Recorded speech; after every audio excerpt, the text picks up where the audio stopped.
El día de hoy quiero que veamos que la buena noticia incluye lo más importante, la resurrección de Jesús. La resurrección de Jesús. Y eso es de lo que vamos a hablar el día de hoy. ¿Por qué? Para empezar, tengo que aclarar, algunos que nos escuchan, algunos que nos ven por primera vez, tal vez han oído la palabra evangelio, tal vez han oído la buena noticia, las buenas nuevas. ¿Has oído esta expresión? ¿Sí? ¿Sabes a qué se refiere y de dónde viene?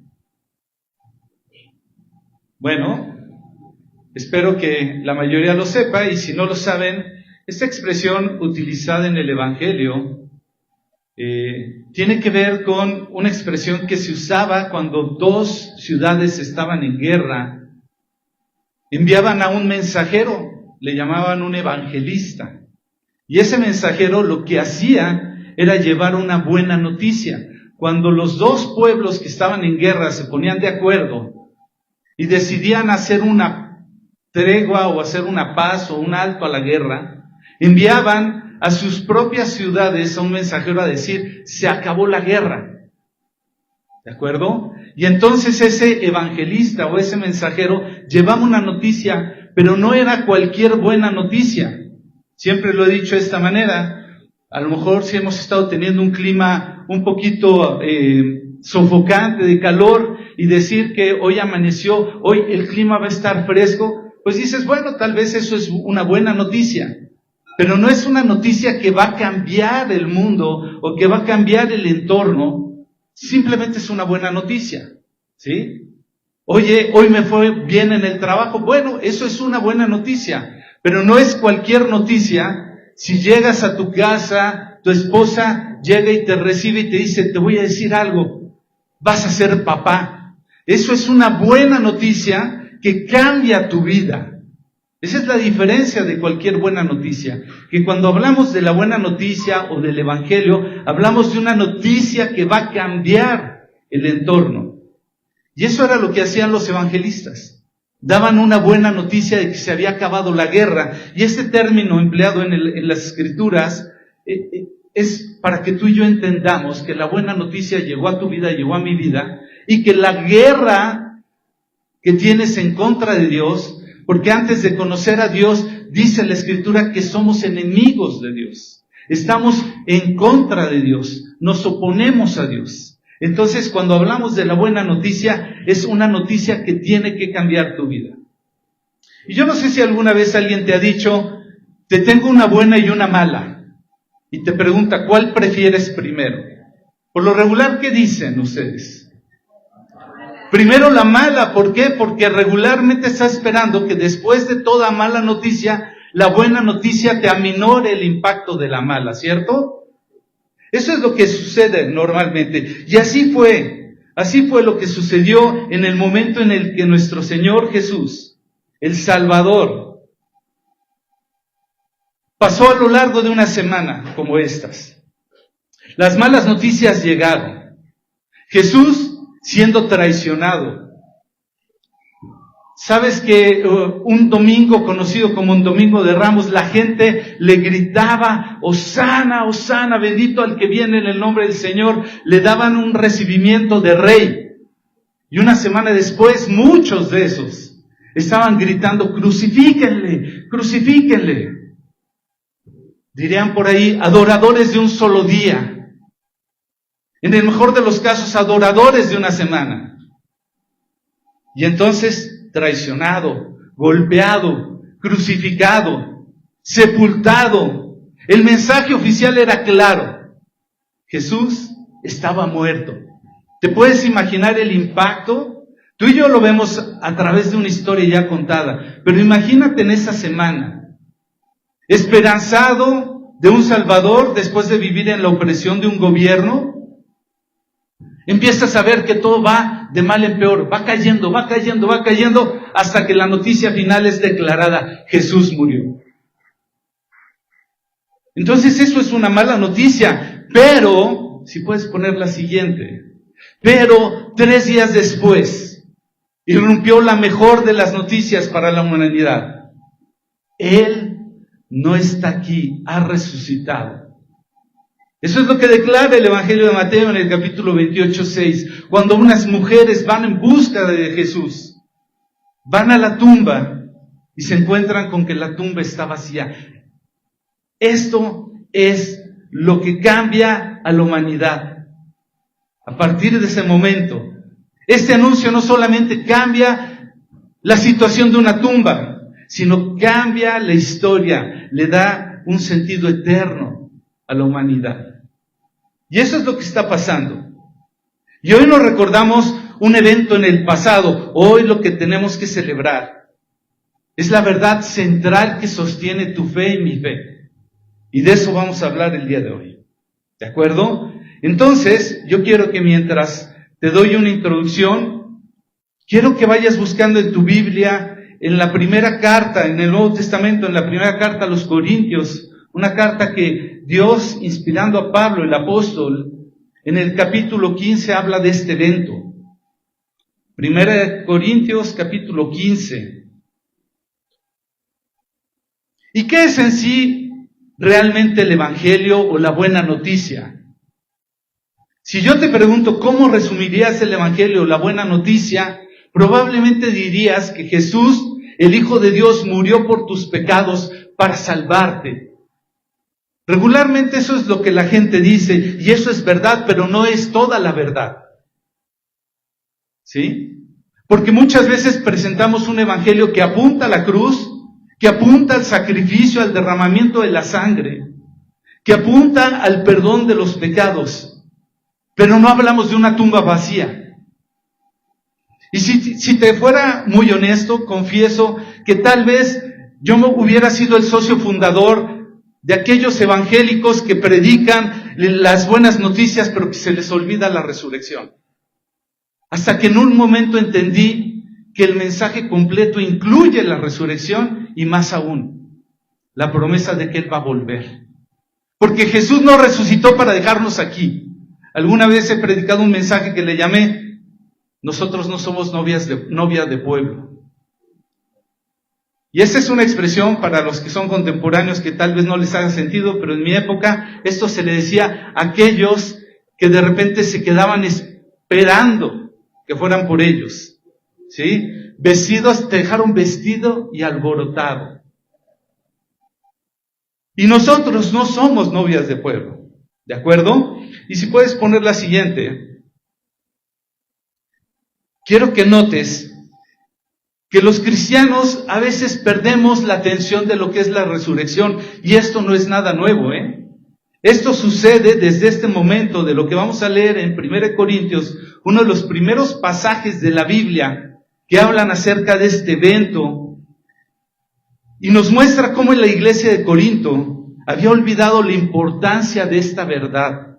Algunas personas incluso habían negado el hecho de que Jesús hubiera resucitado. ¿Te puedes imaginar eso? Es como tener cristianos que no creen en la resurrección de Jesucristo. Bueno, tal vez tú crees, pero lo pasamos por alto. Y de eso vamos a hablar el día de hoy. Si tú ya tienes la primera carta a los Corintios, en el capítulo 15, vamos a dar lectura del versículo 1 al 4, ponte de pie. En realidad voy a hablar de todo el pasaje centra la idea, pero me voy a centrar exclusivamente en ciertos textos. 1 Corintios capítulo 15, versículo 1 al 4. Yo traigo el día de hoy como dice aquí el texto, nueva versión internacional.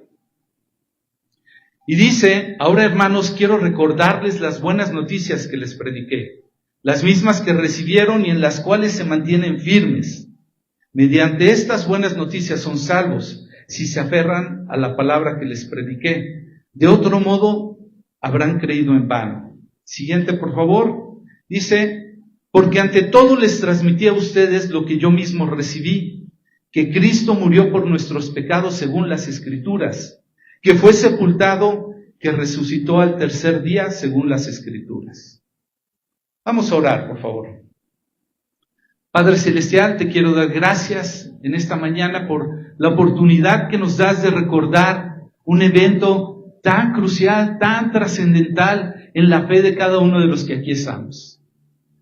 Te pedimos perdón por todas las veces que perdemos de vista este hecho increíble, inimaginable para muchos de nosotros, pero que hoy día se ha vuelto en una verdad central de nuestra fe. Te pido, Padre, que tú prepares nuestro corazón, que abras nuestro entendimiento, que por tu Espíritu Santo comprendamos la profundidad de lo que hoy tú nos vas a hablar, Padre. Y que esto no sea un recordatorio más de cada año, y que lo olvidemos y que lo guardemos hasta el siguiente año, Padre, sino que pueda ser una verdad con la que podamos caminar todos los días, conscientes de esta poderosa realidad, de que tú moriste pero resucitaste, y que con ello nos has dado una esperanza de vida eterna. Gracias, Señor. Te pido, quita todo obstáculo, toda oposición que se levante en contra de nuestra convicción en esto, Padre. Todo argumento. Que tú traigas cautivo todo pensamiento, obediencia a Cristo. Gracias, Señor, te lo pedimos en su nombre, en el nombre de nuestro Señor Jesús. Amén. Puedes tomar tu lugar y de lo que acabamos de leer, quiero que notemos algo importante. Pablo no está dando una opinión, no está ofreciendo argumentos emocionales, no está compartiendo experiencias personales.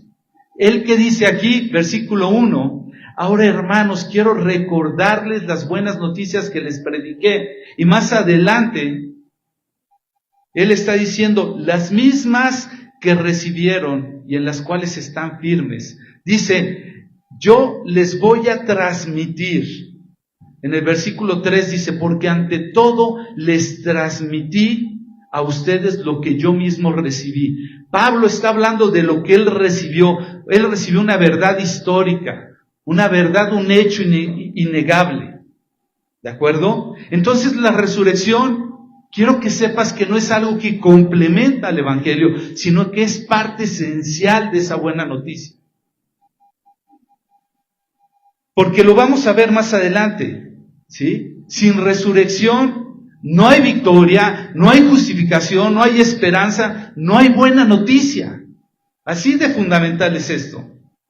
Entonces, si tú estás tomando nota, quiero que pongas la siguiente, por favor. Y el primer punto del que vamos a hablar es, ¿en verdad ocurrió la resurrección? ¿En verdad ocurrió la resurrección?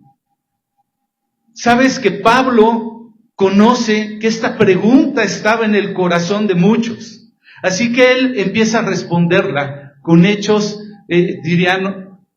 hoy día la chaviza diría con factos, ¿sí? Con hechos verificables. Quiero que vayas más adelante en el texto, 1 Corintios capítulo 15, versículos 5 al 9. Si puedes poner la siguiente, por favor.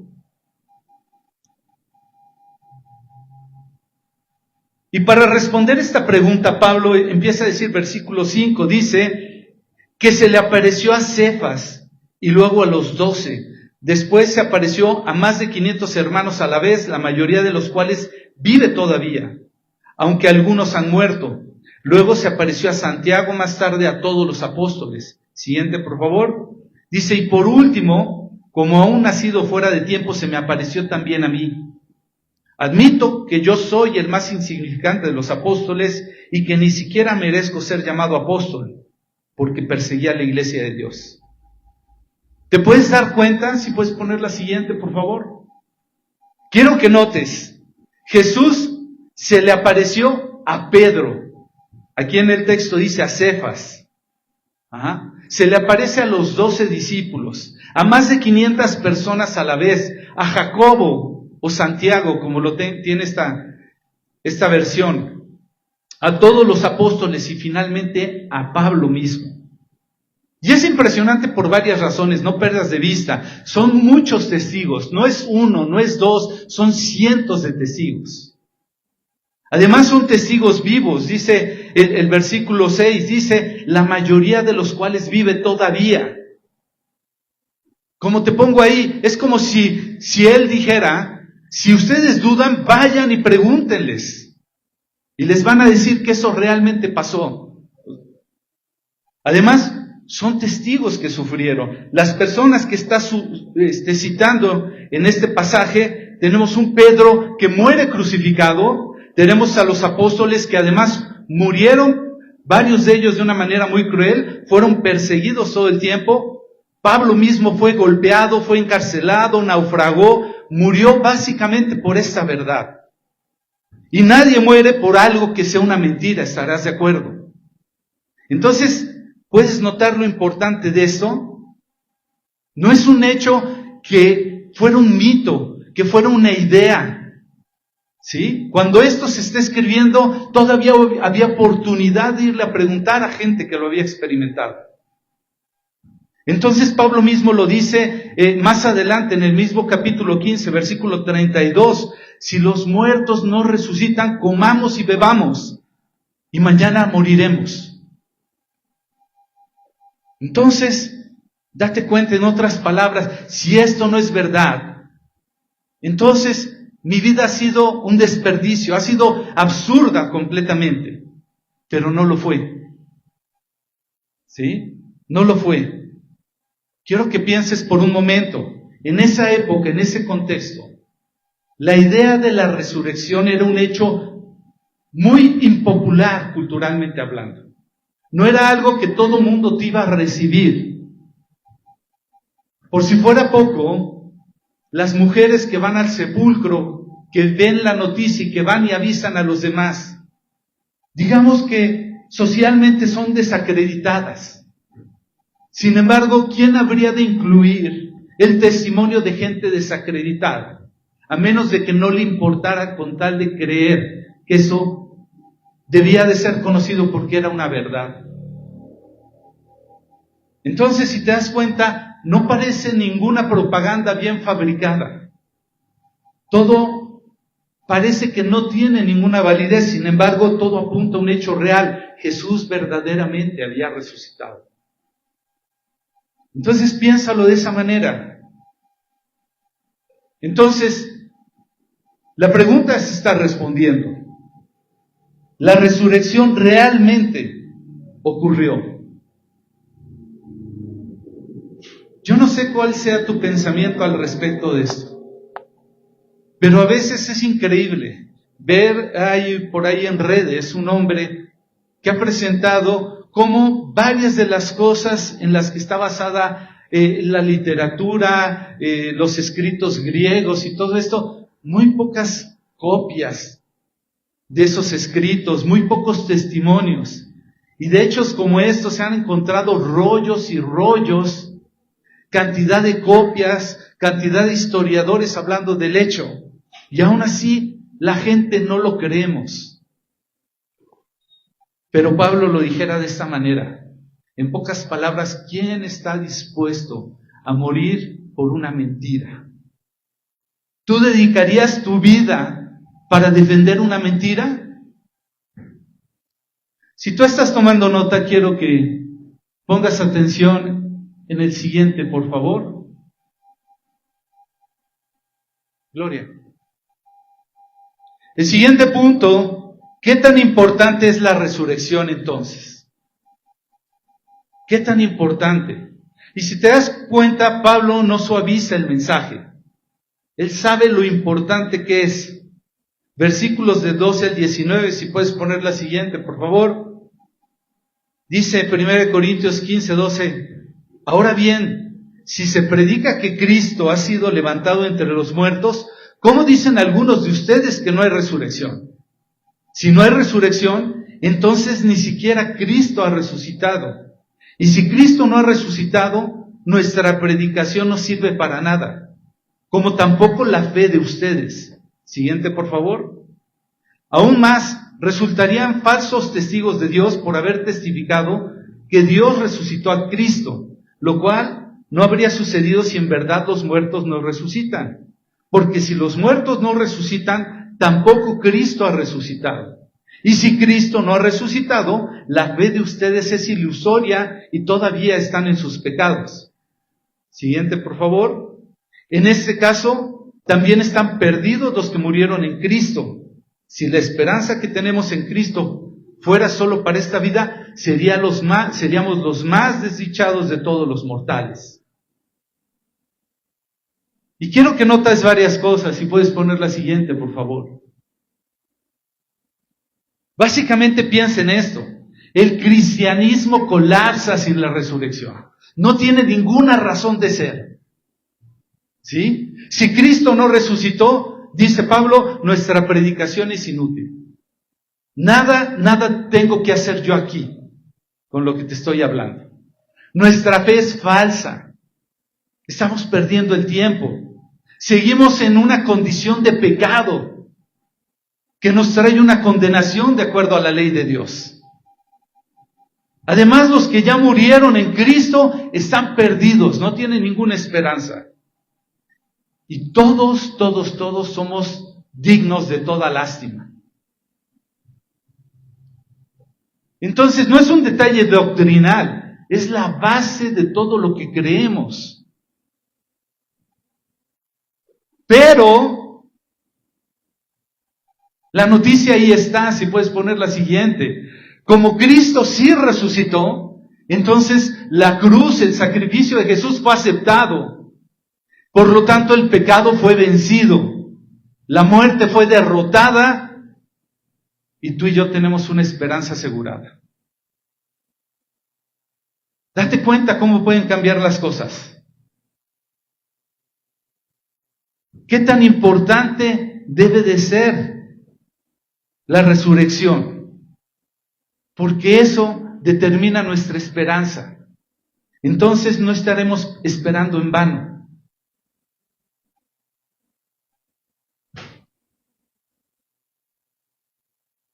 Quiero que notes el tercero y último punto, porque ya vimos que esto fue una realidad, ya vimos que es importante, pero si puedes poner la siguiente, por favor, quiero que pienses entonces cómo debemos de vivir a la luz de esa resurrección. ¿Cómo debemos de vivir? Porque la resurrección no es solo para creer, es para vivir en base a ella. Fíjate más adelante, versículo 32 al 34, en 1 Corintios 15, si lo puedes poner, por favor.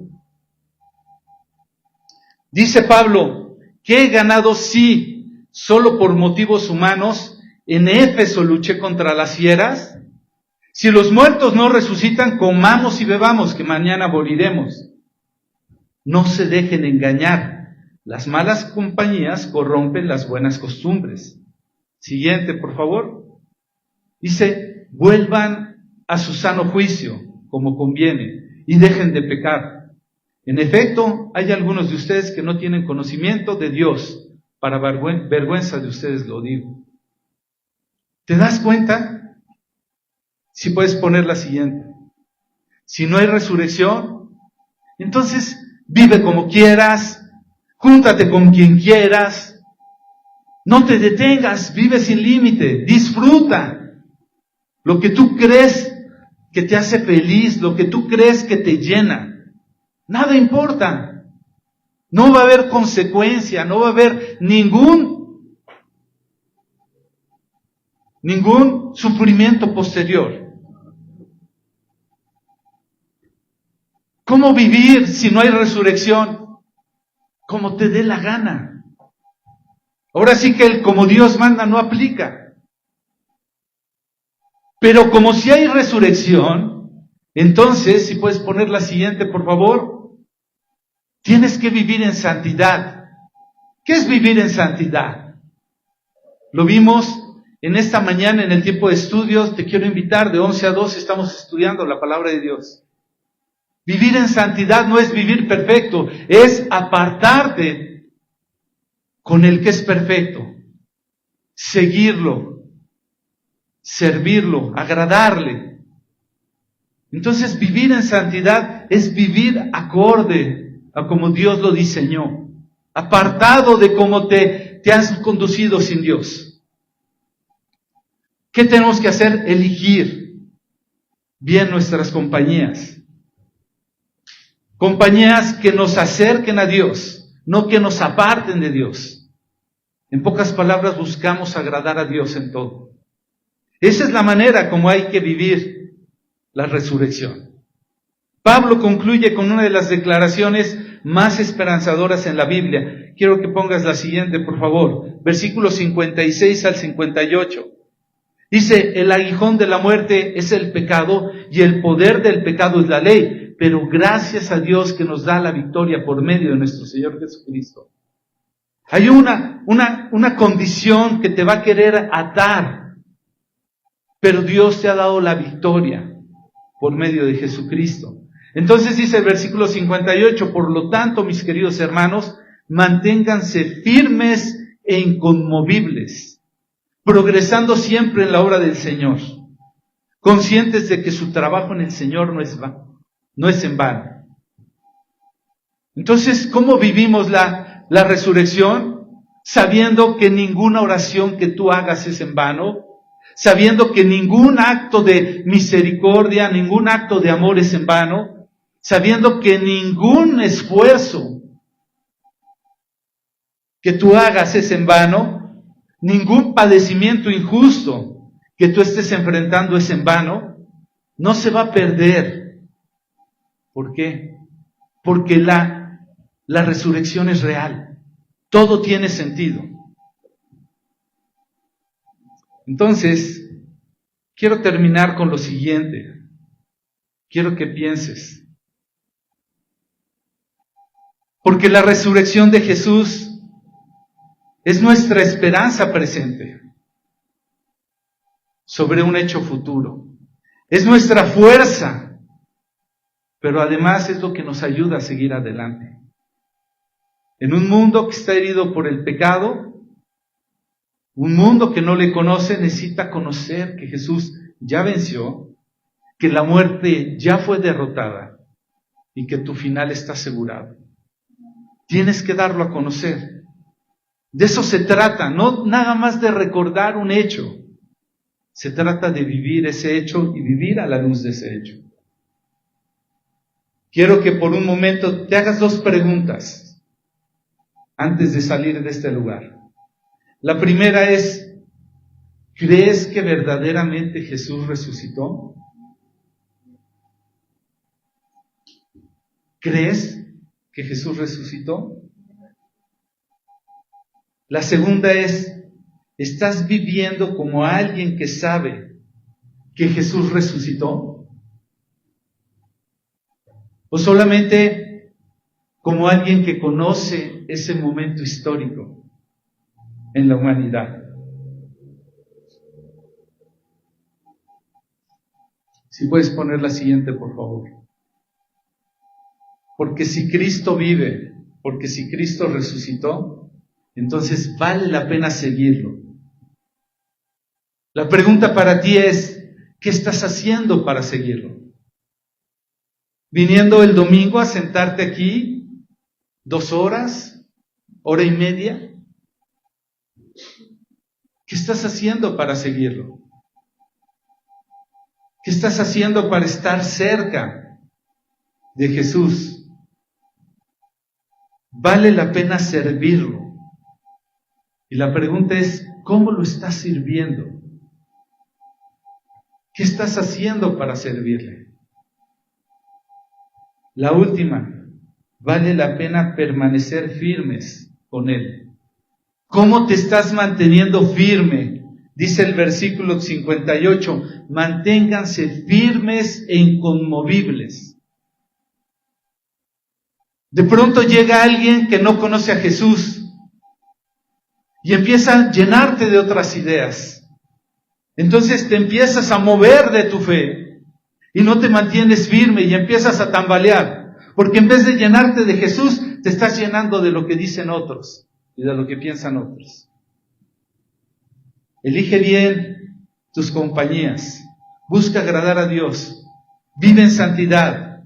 Porque entonces vas a poder seguirlo, vas a poder servirlo y vas a permanecer firme en Él. Quiero que lo pienses por un momento. Cristo vive. Y esto puede ser una declaración tan suave o tan fuerte en tu corazón. Todo depende cómo lo comprendas el día de hoy. Cristo no solamente vive, Él resucitó. Y eso ha cambiado todo. Todo. Si esto es una verdad para ti, debe estar produciendo estos cambios.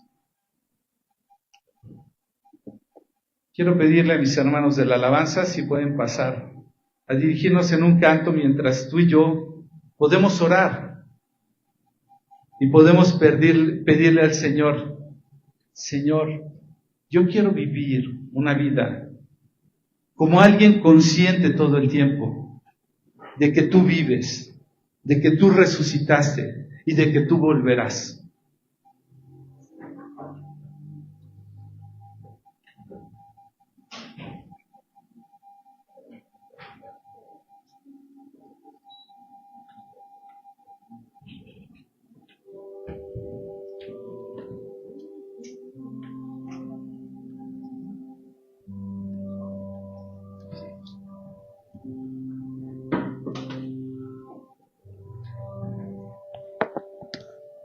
Vamos a orar, vamos a pedirle al Señor mientras mis hermanos se preparan. Padre Celestial, te quiero dar gracias en este día, porque no es un día más en donde podemos recordar que ciertamente resucitaste, que hay una tumba vacía, porque no tiene ningún sentido el hecho de que esto sea conocido y de que muchos lo reconozcan si esto no está produciendo acción en mi vida. Padre Celestial, el día de hoy yo quiero vivir a la luz de tu resurrección. Es un hecho innegable, es un hecho que sustenta mi fe, pero es un hecho que debe de impactar en la vida de otros. Porque no estamos perdiendo el tiempo. Porque no estamos para dar lástima. Porque para nosotros esto es una verdadera esperanza, Señor. Ayúdanos, Padre. No queremos ser adoradores de un día. No queremos ser ese tipo de personas que se emocionan una semana y se olvidan 51 semanas en el año. Sino queremos ser personas que cada vez caminan con una conciencia mayor. De que tú vives, de que estás vivo, de que resucitaste y que tú un día volverás. Gracias, Señor. Queremos ser esa voz que proclama que tú vives. En el nombre de Jesús.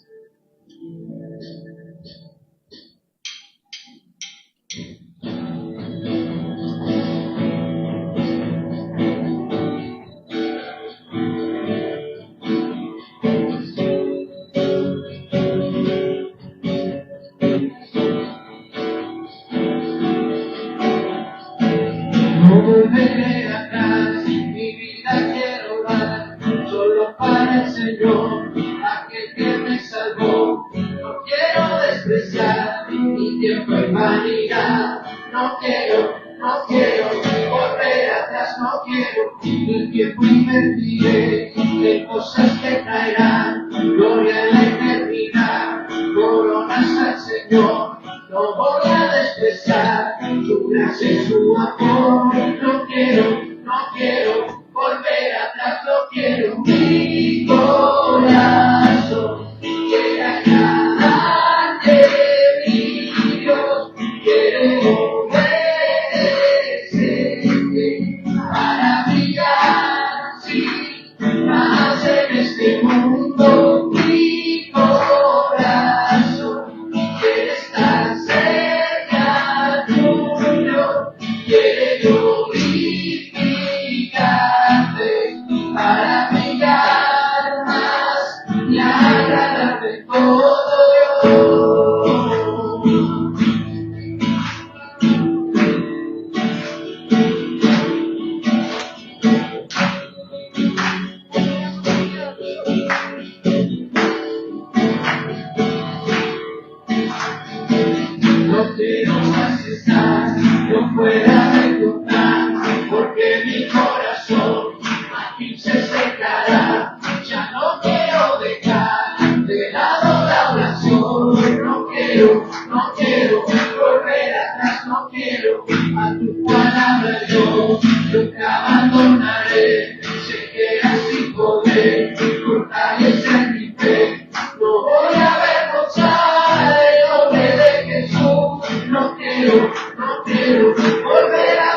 darte todo mi vida, por completo te quiero dar mi tiempo, mis talentos, utilizar mi corazón completo para brillar, sí, más en este mundo, mi vida, por completo te quiero dar mi tiempo, mis talentos, utilizar mi corazón completo para brillar, sí, más en este mundo, mi corazón quiere agradarte, mi Dios, quiere obedecerte para brillar, sí, más en este mundo, mi corazón quiere estar cerca tuyo,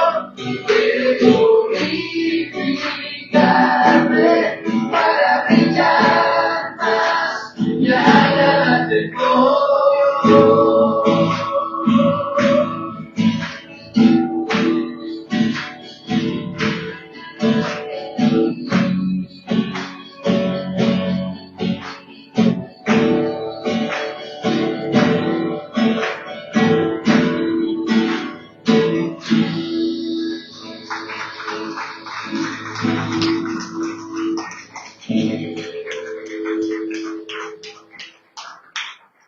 Damos gracias a Dios porque nos permitió el jueves estar reunidos.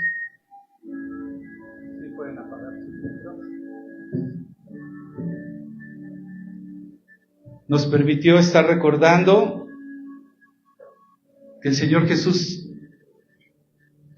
la última noche que estuvo con sus discípulos, renovó, o mejor dicho, estableció un nuevo pacto. Y ese nuevo pacto, la manera de realmente vivir en ese nuevo pacto, ya no es queriendo hacer las cosas en tus fuerzas, queriendo hacer las cosas como un deber, sino ahora como un querer.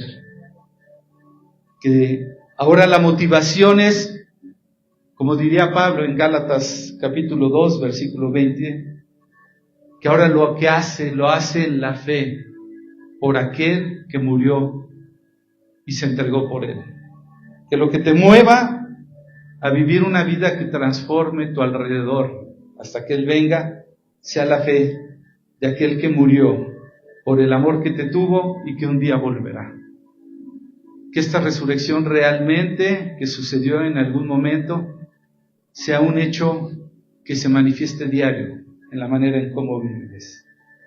Padre Celestial, te queremos dar gracias, Dios, por permitirnos recordar un evento tan importante, Señor.